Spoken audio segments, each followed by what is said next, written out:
In a little girl's bedroom, there was an old wardrobe that had a large mirror attached to the inside of the door.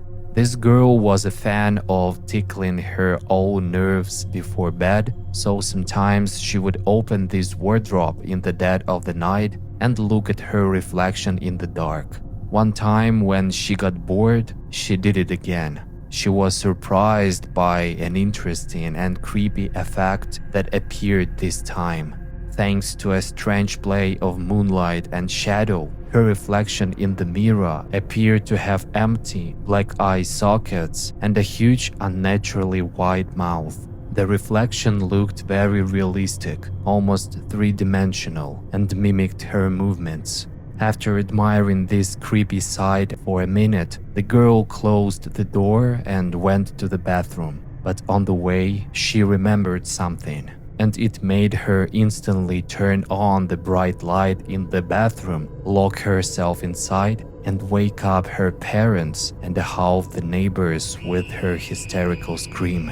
The thing was, during rearranging the day before, her father had removed and taken the mirror out of the wardrobe. In American hospitals, a plastic bracelet of a specific color with a name is always placed on a patient's wrist. The color of a bracelet indicates the patient's condition and the nature of the illness. For example, red bracelets are only put on a deceased patients being taken downstairs. One day, an experienced surgeon who was working a long night shift finished a difficult operation. After resting a bit, he headed to the hospital basement where, among other things, the morgue was located. He stepped into the elevator along with a young woman. When the elevator reached the dark basement and the metal doors opened, they saw another woman waiting for the elevator, staring at the floor. But before she could even take a step forward, the doctor forcefully slammed the elevator doors shut and frantically pressed the bottom for the top floor. The woman inside was surprised by such rudeness and asked what happened. The surgeon, breathing heavily, replied, "That was a woman I was just operating on. She died under anesthesia 10 minutes ago. Didn't you notice the red bracelet on her wrist?" The woman in the elevator smiled slowly, raised her hand to the doctor's face and said, "Like this one."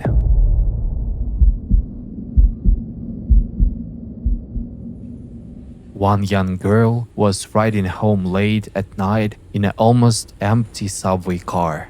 Then she noticed that a woman sitting opposite her was staring intently at her, not taking her eyes off her at all. On either side of the woman sat two gloomy old men pressing closely.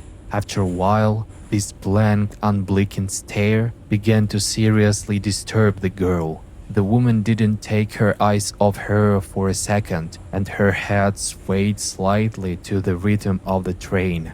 At the next station, a tall man in a coat entered the car. The woman opposite didn't even glance at him. When the train screeched to a halt once again, the man stood up to exit and suddenly grabbed the girl sharply by the arm and nimbly pulled her out onto the platform behind him. The car doors slammed shut immediately and the train drove off into the darkness of the tunnel.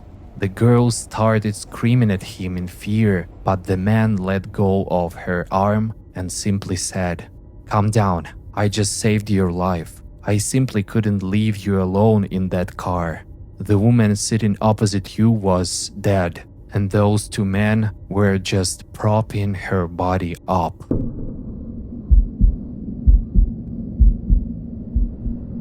Two girls, Julia and Roxy, went to a college party. At the party, Julia got pretty drunk, while Roxy was relatively sober. As is often the case, the sober one had to walk her fun friend home through the night city. Opening the door to Julia's dark apartment, Roxy somehow managed to put her friend into bed.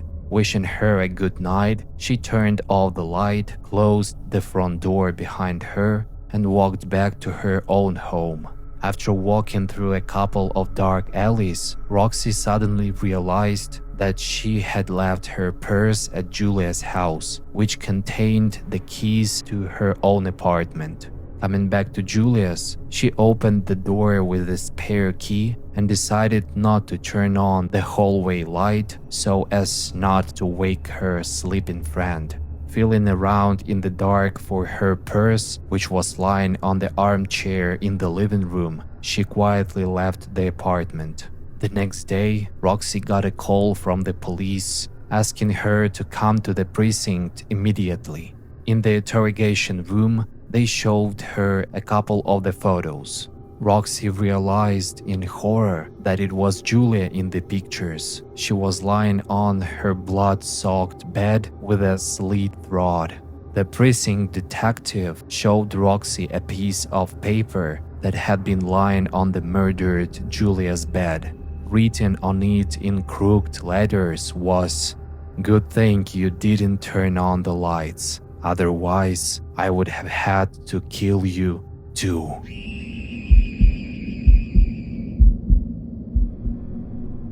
Back in the 19th century, it was customary in Ireland to make coffins with holes through which a long copper pipe with a bell on the top end was inserted.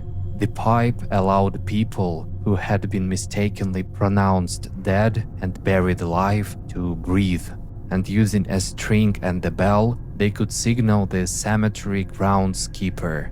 One day, Harold, an old undertaker in a small town, hearing the desperate ringing of the bell in the dead of night, went to check if it was once again the cruel pranks of local children. Sometimes the bells rang due to strong winds, but not this time. The door by the tombstone was shifting.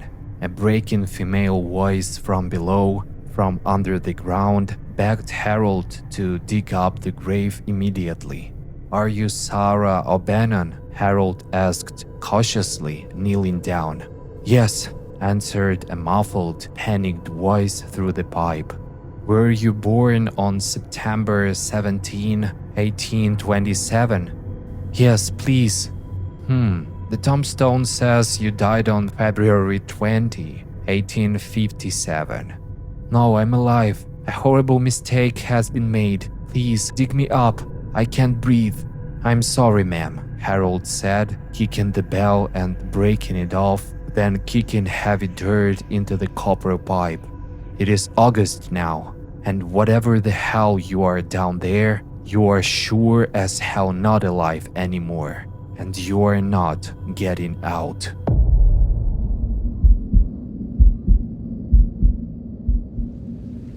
One day, after a long day of wandering through the dense forest, a hunter was caught in the middle of the thicket by a stormy night.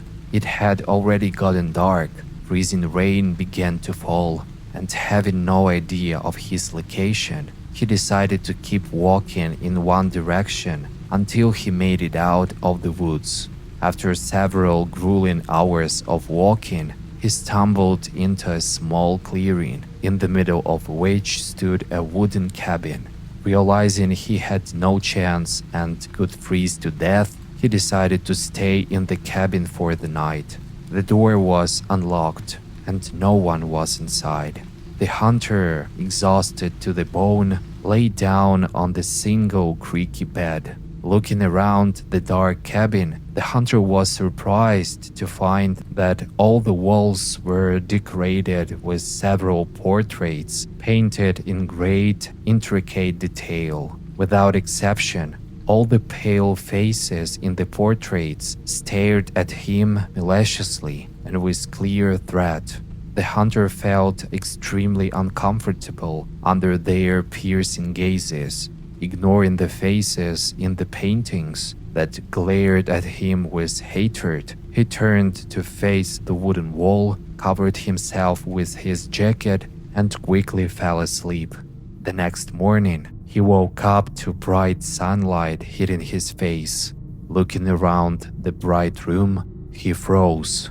He saw that there were absolutely no portraits on the walls in the cabin.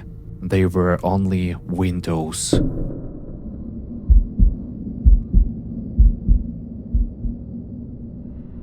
I forced my heavy eyes open and propped myself up on my elbows in the bed. The digital clock glowed with a crimson light in the dark, showing 3:23 a.m. Standing by my bed was my little daughter. "Do you want to crawl into bed with us and tell me about him?" I whispered, rubbing my eyes. "No, Daddy," she replied quietly. The strangeness of the situation made me wake up almost completely. The room was cold. I could barely make out the pale figure of my little girl in the darkness of the bedroom. "Why not, sweetie? It's just a bad dream," I said. "Because in my dream, when I told you about him, someone wearing mommy's skin woke up on the bed right next to you." For a moment, my heart dropped into my stomach. My breathing stopped. I froze, blood running cold with terror, unable to take my eyes off my daughter standing in the doorway. And then someone slowly rustled the blanket right behind my back.